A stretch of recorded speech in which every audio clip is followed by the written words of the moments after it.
Hey, what's going on? Keith from Trigger Happy. Going to do a vehicle comparison today, looking at the Toyota 4Runner.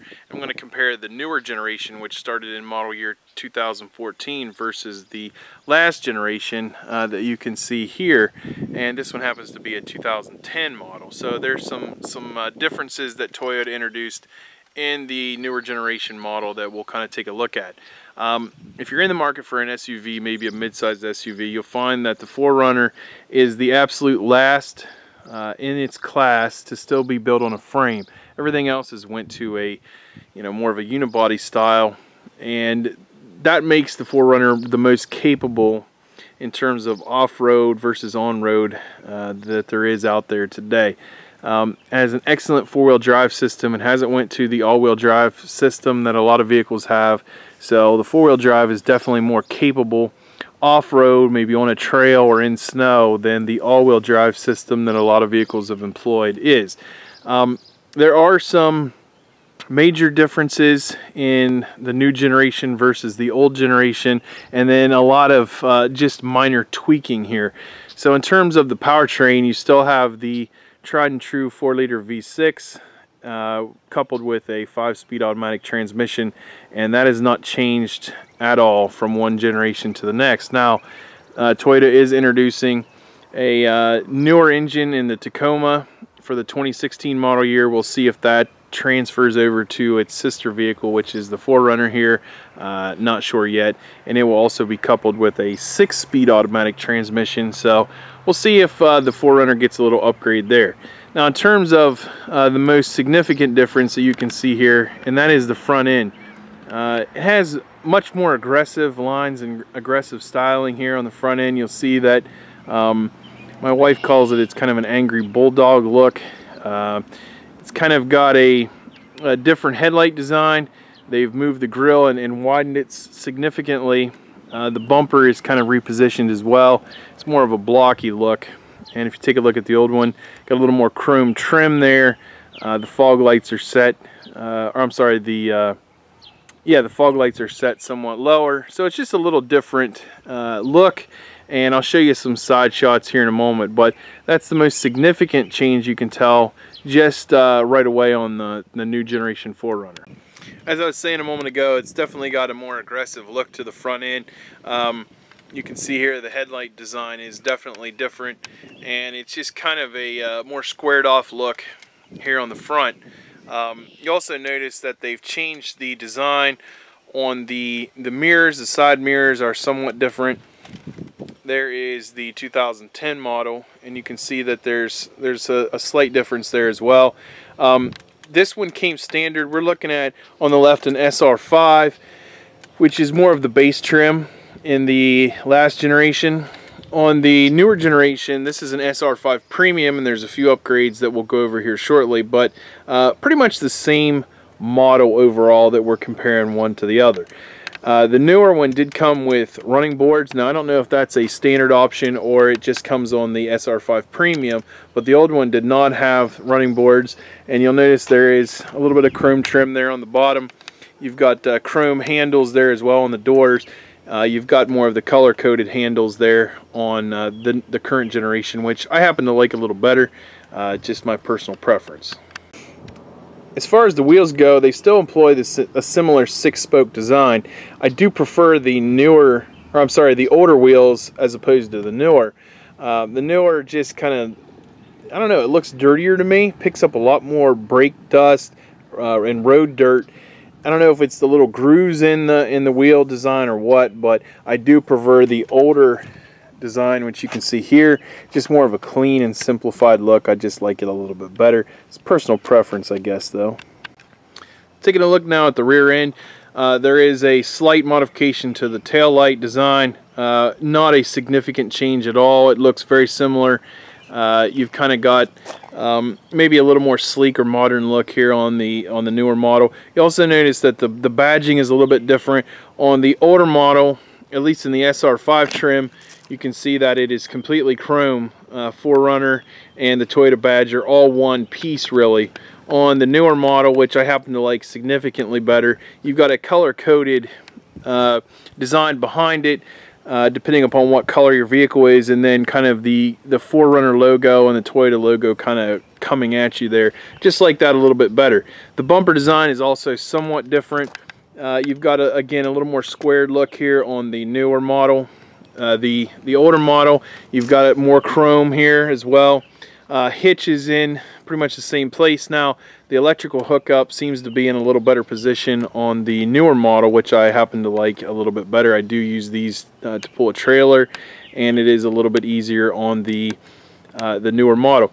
Speaking of other major upgrades on this, the newer 4Runners come standard with a rear backup camera, which is located right above the license plate.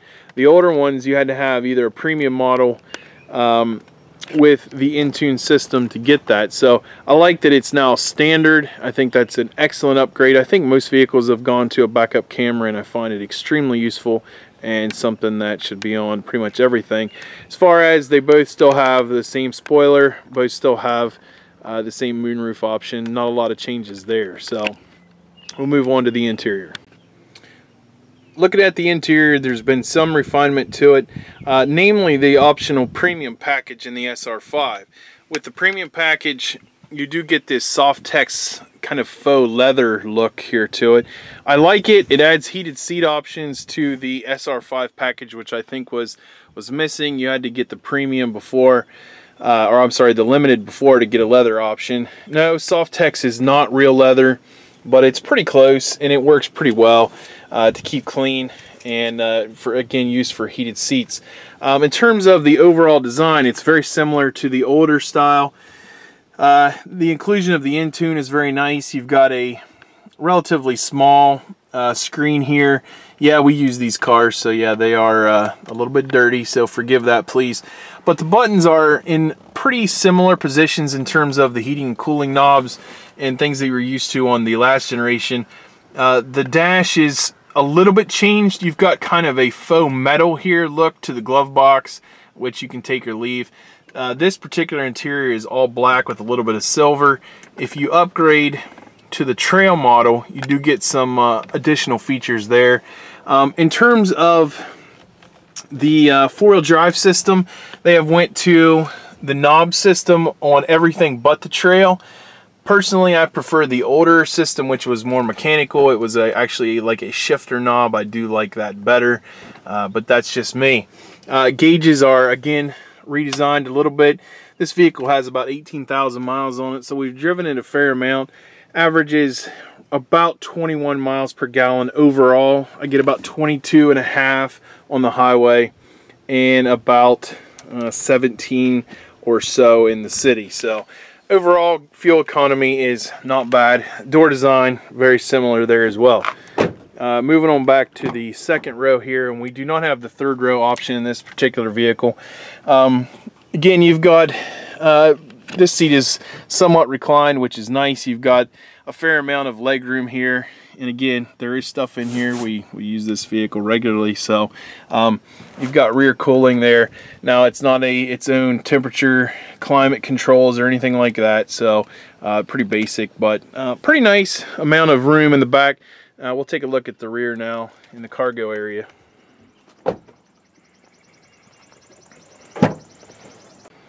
As far as the cargo area goes back here, you've got ample room for storage for pretty much anything. I do like that pretty well. There are plugs and chargers back here. You've got a regular 400 watt AC 120 outlet here. You've got a standard 120 there as well. You've got some tethers here for securing cargo and whatnot. You've got your jack in here and some other additional cargo space back in there. Overall, there's plenty of cargo room. I don't think they've lost anything or added anything in this generation 4Runner. Now, this is the 2010 interior, and you'll see it's very similar. You don't have the entertainment options. This does have satellite radio equipped, but one of the weak spots here is this display. It's very difficult to see when it's sunny out. No matter whether your headlights are on or off, you almost can't see it at all. Something that I think should have been improved and was. You'll see there again, The knobs are in pretty similar positions. This is the old mechanical four-wheel drive, which I prefer greatly over the new one, which is a knob style. I think that was a downgrade in my opinion.